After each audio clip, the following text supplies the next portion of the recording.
We're shedding our masks and breaking down walls. Hell, we may even drop our drawers. That's right. We're going commando with Angela and Dana. Hi, my name is Dana Sardano, and this is Angela DeMarco, and we are going commando. Going Commando is a little show that Angela and I put together because we understand the importance of authenticity. We understand the importance of being who you are and living in that truth and truly embracing it and bringing it to the world.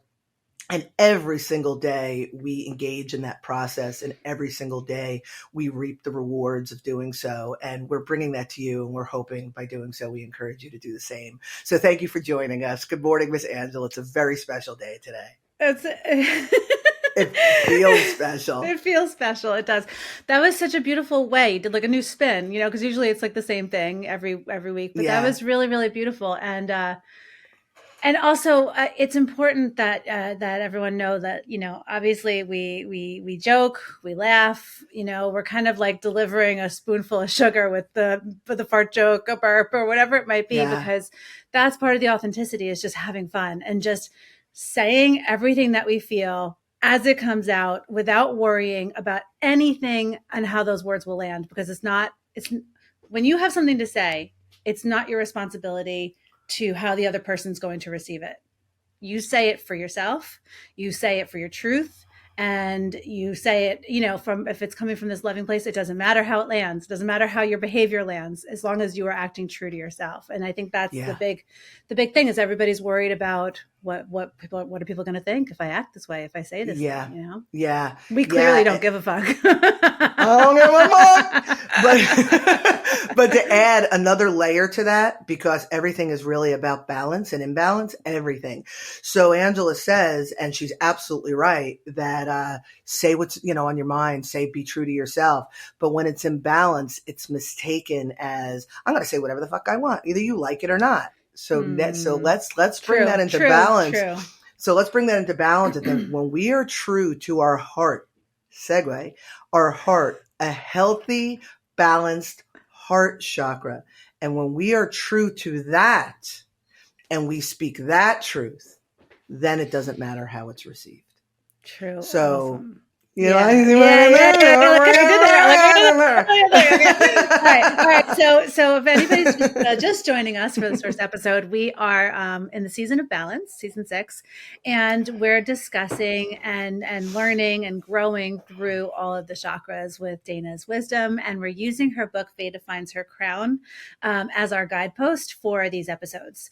So we've probably done 7 or 8 episodes so far in this. Something like that. Yeah. We're in it. We're in the thick of it. Right in the middle. So this kind of work, if you want to go back and you're interested in doing kind of the work and you like what you hear today, go back and watch the first few chakra episodes, the root, the sacral, the solar plexus, because those are really about your foundation. And we're going to reference those. But now we're like dead center. And it's really, really exciting. If you do want to follow along and do the work yourself, you can also get Dana's book, Veda Finds Her Crown, on Amazon or phenom-publishing.com. I'll put the link somewhere. And, it's a short story, beautiful story of these children. Each character is represented by a chakra, and they go through their stuff and they have their little story and their little adventure. But then the second half of the book is a journal, and it's like a workbook, and it asks you the prompt questions that Dana kind of presents here. And this work is absolutely essential for a healthy, happy, balanced life. And no matter how much work you think you've done, there's always more. There's always another layer. It's like the never ending onion. So glad you're here. Join us. Strap in. Welcome. Let's get to it. So today, first episode of the heart chakra. Oh my goodness. So I'm really, really excited about today. And everything you said, Angela, yes to everything you said. And I cannot stress enough how important it is that you, the viewer, understand the importance of the balance of the foundation of those first 3 chakras in moving up to the others, because these upper chakras from the heart on up, heart, throat, third eye, crown. And there's chakras out, that go past that, but we're just talking about the ones, the rainbow. We're just going to stick with the rainbow and talk about those. But it's really important. And again, I'm reiterating what you said. It's really important that if you have not watched the episodes up until now, it's worth a binge, because the heart chakra is probably, in my opinion, the most important for everything on up, because it's about our ability to love without condition, without expectation, to love freely, to love openly. And it's so beautiful. And at the end of the day, really, that's all it is about. When we think love, we think romantic love, but truly it's about loving ourselves, being able to forgive, having compassion, having gratitude, being without judgment. All of those things, so many things. Oh my God, just self-love and being gentle with ourselves, and being able to be gentle and have compassion for the world around us as a result. We are only able to do that if our root, our sacral, and solar plexus is put in check. If they are out of balance, it directly affects the heart chakra, which directly affects the other chakras. So I cannot stress enough the importance of that balance. But let's talk a little bit about what it looks like to have an imbalanced heart chakra. Before we go into that, Dane, can you just go through the age of resonance and kind of like when the heart chakra comes online and how does it affect, Okay. Like, so here's the thing. Yeah. So here's the thing. Yeah. Whoops. I take for granted. You didn't know? All right. So here's the thing. When I talk about the age of resonance of these chakras, usually I really focus on the age of resonance with the first three. And then I don't focus so much on with the others, because I'm really more interested in the development. But thank you for bringing that up. Let me help you understand it. The heart chakra is represented in green, and it's located right here in your heart area. And your greatest age of resonance is somewhere around between like 21 and like 28. Like somewhere in your, we'll just say in your 20s. And here's the thing, your heart chakra always exists. If your root chakra is getting banged up, it's affecting the heart chakra when you're 7. Don't misunderstand. But the greatest age of resonance, your ability to love without condition and expectation, be without judgment, go out into the world. Because when you think about it, we have our formative years, root, sacral, solar plexus, up to 21. And the people that we love in those years are typically our immediate family, our childhood friends, even our extended family, and whatever, trial and error interactions we have with interpersonal relationships. But when we go into now from 20 to 30, I'm just going to use that decade window, is when we start going out, finding a significant other, settling down the first time at least. Settling down with that significant other, and usually procreating and having, children of our own.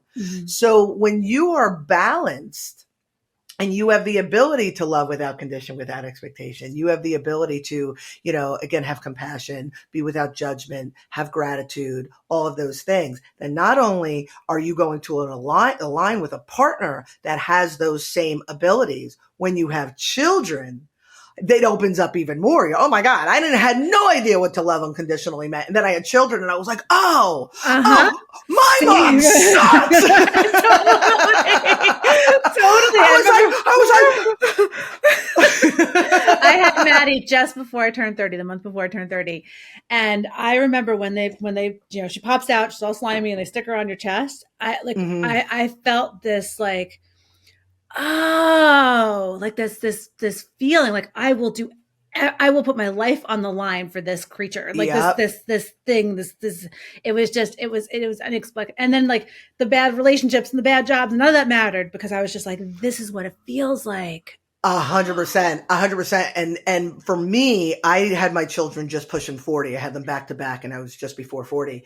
But when I was 30, I had moved back down to Florida and I worked in the school that I had rounded out my career. And I remember driving to work one day, all sorts of angry, because I saw how the community came together for the kids and how the teachers and the counselors and everybody cared. And my anger started there. Like I started to see the lack of interest interest and dedication to my growth by the adults, specifically my parents in my life. Yeah. And then I had children. And I was like, fuck you, fuck you, fuck you. You're cool. Fuck you. Yeah. So anyway, so back to the heart chakra. Okay, so when it is healthy and balanced, think about it. You usually in that decade in your 20s, you connect with somebody who is also balanced. You have these children. You go on with this beautiful, procreating into a beautiful life, beautiful world. When it's imbalanced, you now are going into those years of resonance, feeling, again, maybe lack of gratitude, loving. The big one is loving with condition, with expectation. Because if I show you love, then you have to do blah, blah back. That's what I learned. If I can give to you as much as I can give to you, then you have to love me. And then that never worked out that way. And then I felt taken advantage of. I felt heartbroken and I never understood why. Well, Dana, that pattern is not healthy because it's built on a faulty root, faulty sacral, faulty solar plexus, Yes. and like an expectation. I meet this guy. Oh, we have great chemistry. We have great, and I have this expectation and he will always disappoint me because my expectation in love is unreasonable because true love is without condition, is without expectations, without judgment, all of those things. You know what I'm saying? Right. I'm thinking about I had 2 significant relationships in my 20s, one towards the end of college, and then one, then my starter husband. And in both instances, I had lacked such self-worth that I didn't see, like, it was like, basically they had like red flags taped all over them. They're like, wearing a red flag jacket. Fucking ass guy. All red flag earrings. I mean, like they had the whole thing. You know the mugs that you drink out of, the fucking red? Flags. Fucking throwing them. And I'm just peeling the red flags off. I'm like, I can work with this. And that's where I was. So those relationships were both seriously effed up. Like they were not cool. And there was a lot of acceptance of behaviors and things that like really were not good. So, And I just, all I wanted to do was be loved, seen, heard, all I wanted, but I didn't know what that felt like because I never had it as a child. I never had anyone pay attention to me. I never had a nurturing and I never knew what it felt like to be supported. I just didn't know. Yeah. That's all I wanted. And you had to work for it. Yeah. You had to make it happen. Excuse me. Pardon.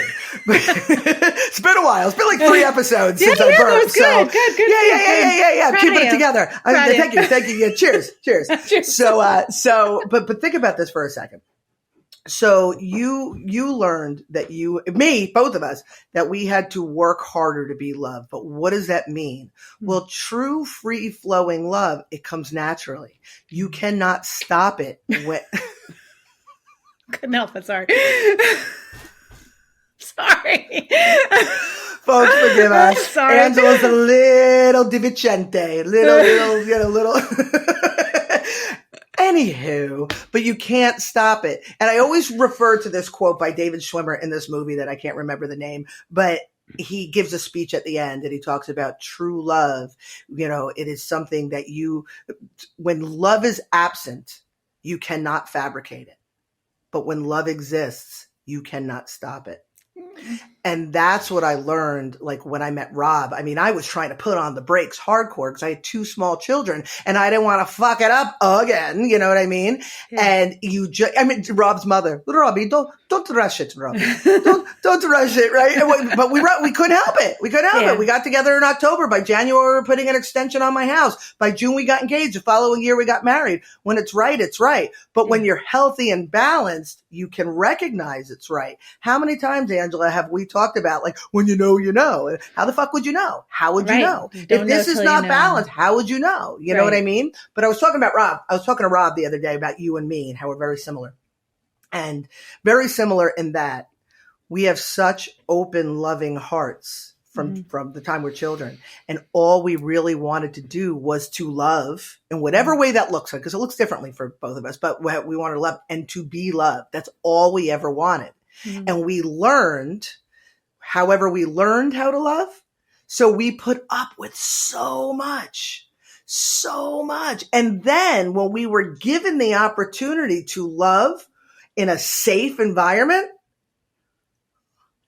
shit comes off. Fucking bite my mic. You know? Yeah. So think about, okay.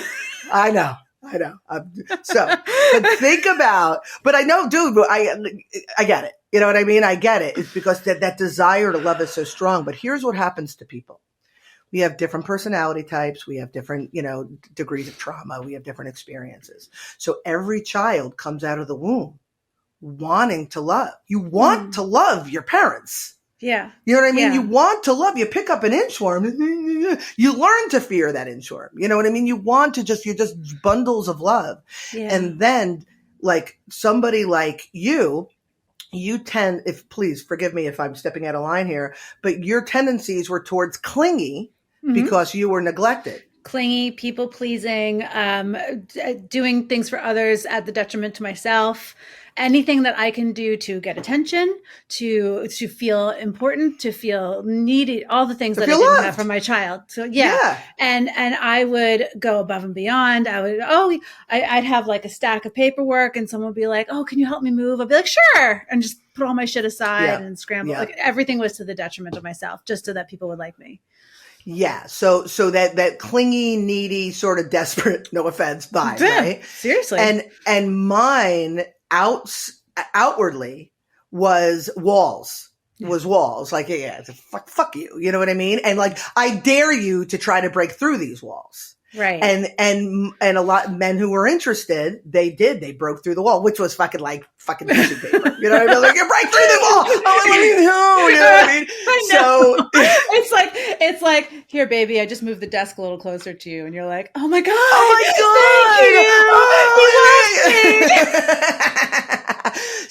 So they would break through the wall. There was such a pattern for me. I would put the wall up. They would break through the wall, and then I was just goo. And then they could do anything they wanted. And I was, just love me. Yeah. Just love me. And I would double down. I would work harder. I would do more. I would give more. And I was always left feeling like shit. So there's a pattern here for the both of us, or at least a broken pattern here for the both of us. Yes. So anybody who's listening, the love, it begins with the self. So we say to love without condition and expectation, without judgment, with compassion, with all those things. But if you don't learn those things for yourself, you're never going to be able to align with another who is able to see those things in you and treat you in that way. Make sense? Totally. Right? When I was in, I always refer to my getting sober because there was a lot of this that came up, even though it wasn't like this name, it's just, it's all the same guidance. It's all the same shit, dude. It's all the same shit. Yeah. So I remember, I couldn't even look at myself in the mirror when I was getting sober. Like I had such self-loathing. I had just lived a life that I was not proud of. Let's just put it that way. And my sponsor, Jen, she was like, I want you to go home and look in the mirror and tell yourself that you say, I love you, Angela, and look in the mirror. And I couldn't do it. Wow. I could not look at myself in the mirror. The only reason I was looking in the mirror was like, putting on the makeup, but I didn't see myself. I just was the mask, and I couldn't do it. And I'll never forget that feeling of being like trying to look at myself in the mirror. Now I'm like, oh my God, Angela, you're so beautiful. But we'll talk about that next week. Because this is imbalanced. Oh my goodness. I love it. One thing that I think is really important too for anybody who's watching is that everything does come in layers. The healing, the self-love, all of it comes in layers, because I could look back, obviously, hindsight's a beautiful thing, and see the layers. See, like every time I made a decision for myself, they're not always easy, because if you don't have the worthiness, solar plexus chakra, if you don't have the worthiness and you don't have that kind of self-love, then you're not going to make those decisions for yourself. Right. But every time I made a decision and turned a corner, something beautiful stepped into my life to reinforce that. Yes, And yes. then and then I would do another thing for me, self-love or whatever it is. My perspective would change. I would integrate it and I would become another version of myself that is more self-compassionate, less judgy of myself, all those things. And then another thing would come in and I could see those pivot points to bring me where I am today, but it's hard when you're in it. Right? Mm-hmm. Wouldn't you agree? Oh, yeah. I mean, you just don't know what you don't know until you know. Fucking totally. You just don't know. You just don't. I don't know. I did not know. I did not know. And the thing is you think you know. You convince. You know. But here's the thing. Here's something it's like, oh my God, I fucking love my Chakra. Oh, you're so cute. But here's the thing. Here's the thing though. We say you don't know, you think you know, whatever. You can't know what you don't know. And I get all that. But when you stop trying to figure out what you don't know and just keep focusing on bringing yourself into balance. Yeah. You don't have to seek what you don't know. It just shows up and you're like, holy shit, I didn't even see you there. Yes. I know. Yes, it does. Yes, it does. You know what I mean? So it's really something. So it starts with trusting the process, having faith in yourself, believing what it is that we're saying, and then doing that work. And that's why, as a part of these episodes, and even in all the work that, that we do in the books and all this shit, it's a series of asking yourself questions. Just ask yourself the questions and just look at it.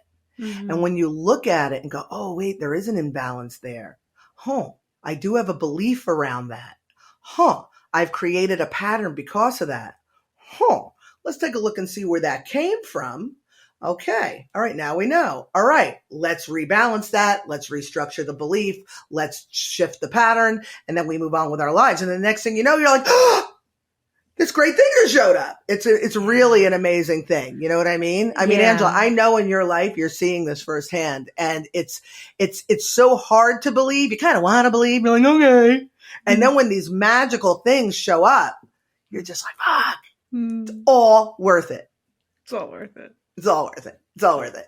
Do you mind if I pull up some questions? Yeah, I just want to I had a thought. I got lost my. I know. Just keep it together. I know. I'm trying. You're such a loser. I'm such a loser. But so you said something very, very, very. I mean, everything you say is very important. But the one thing to just because sometimes it's like you get that feeling of like, and I remember like being in this and you would kind of say the same thing, like just restructure the belief. And I'd be like, what the fuck are you talking about? You know what I mean? Like, it doesn't make sense when you're not in it. Yeah. But the key takeaway is that yes, the questions you're about to ask are such a great like starter point just to kind of get your baseline. Yep. But it's the doing small things. This is what you said before. You do something small for yourself. Small step to do something for your greatest good, whether that's like taking the extra 10 minutes in the morning instead of rushing to work, take the 10 minutes to sit outside, do something for yourself, sitting outside, whatever it might be. Yeah. Like if there's something that like you need to do for you and it doesn't matter what anybody else thinks, doesn't matter what gets in the way, you tell the boss to screw off, whatever it is, do stuff for you, small steps. And then that starts to feel really good. And then you're like, well, if I did that and that felt good, maybe if I do this for myself, it'll feel good. Then you start to see the dissonance between like the relationships that aren't working, the hobbies that are no longer getting attention that you want.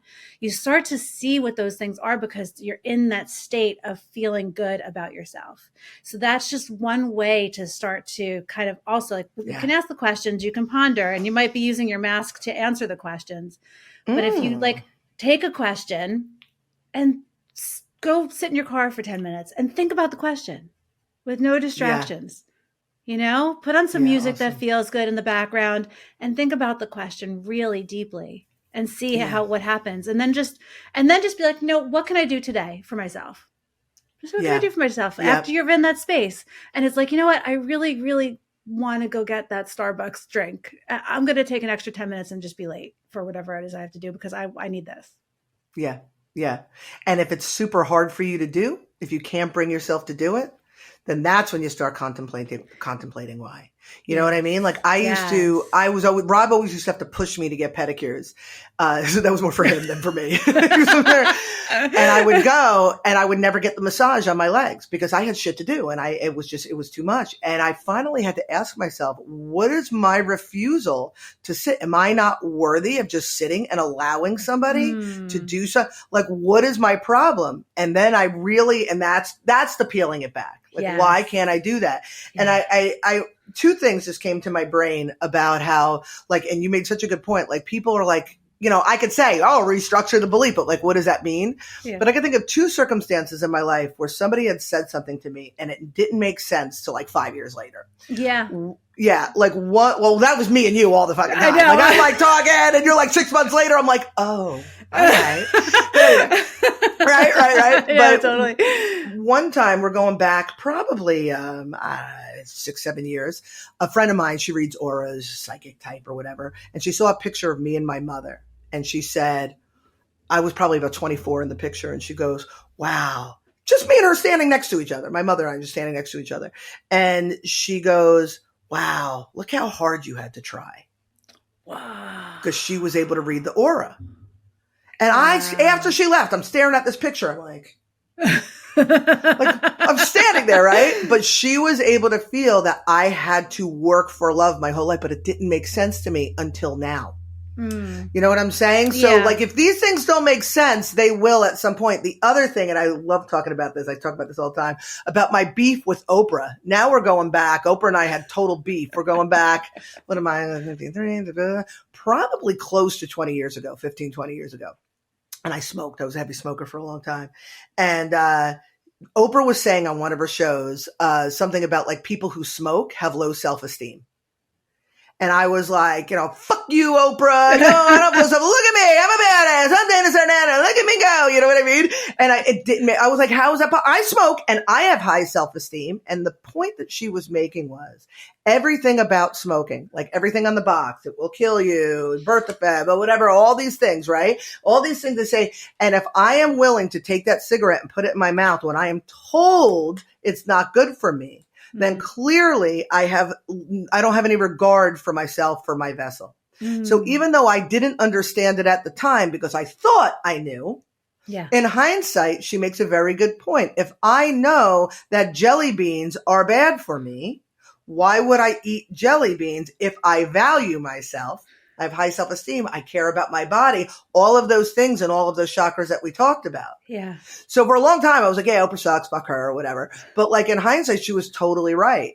But it didn't make sense. It makes sense now. So if anything that we're saying is still like, I don't know about these two, just take your time with it. Think about it. Contemplate. Ask yourself the questions. You know what I mean? Yes. Let the no, I like Oprah.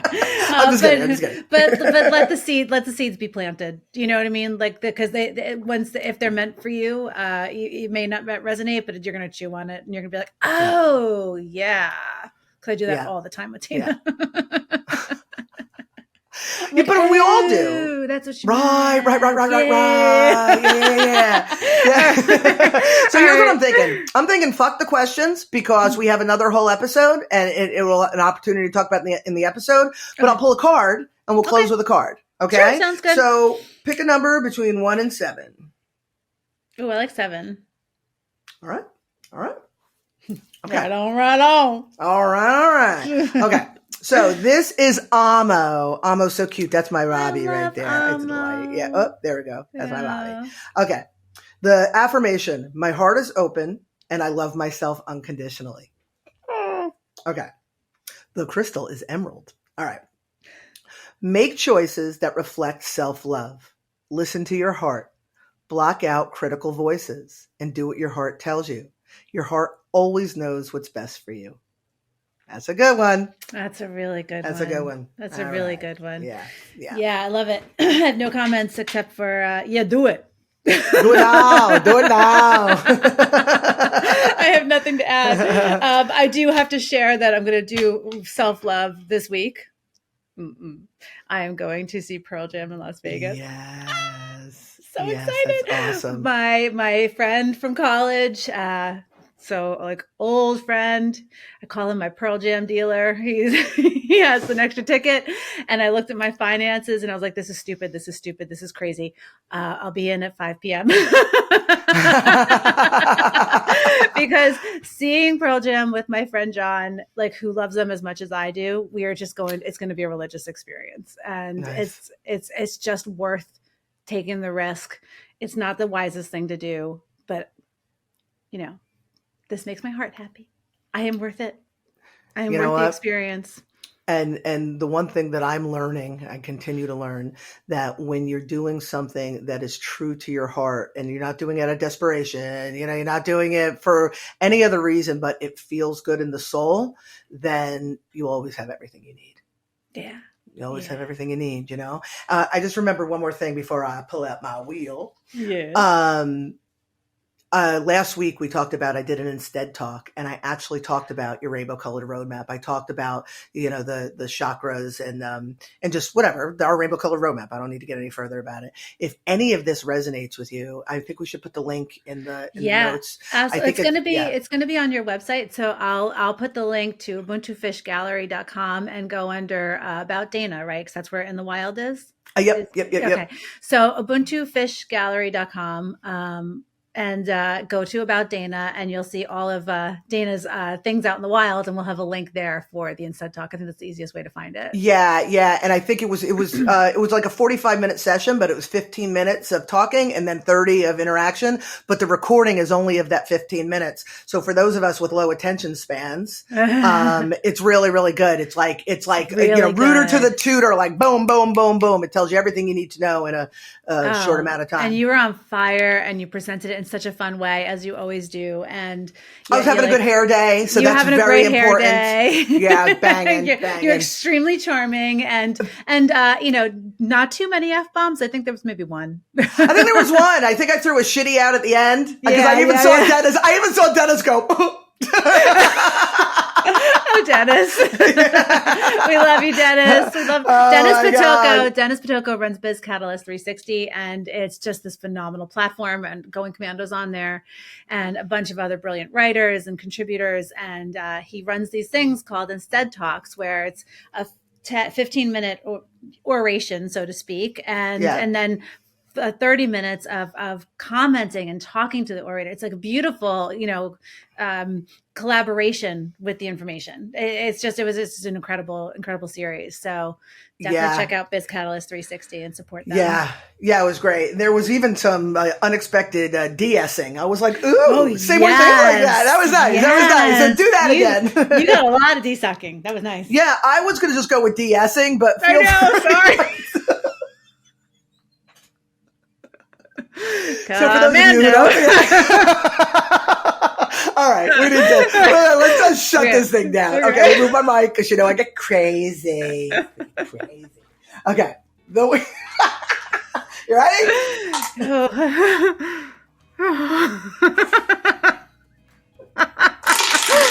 Okay.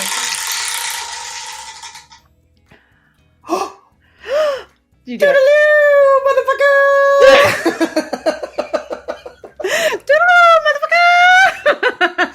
Thank you for indulging us. Thank you, everybody.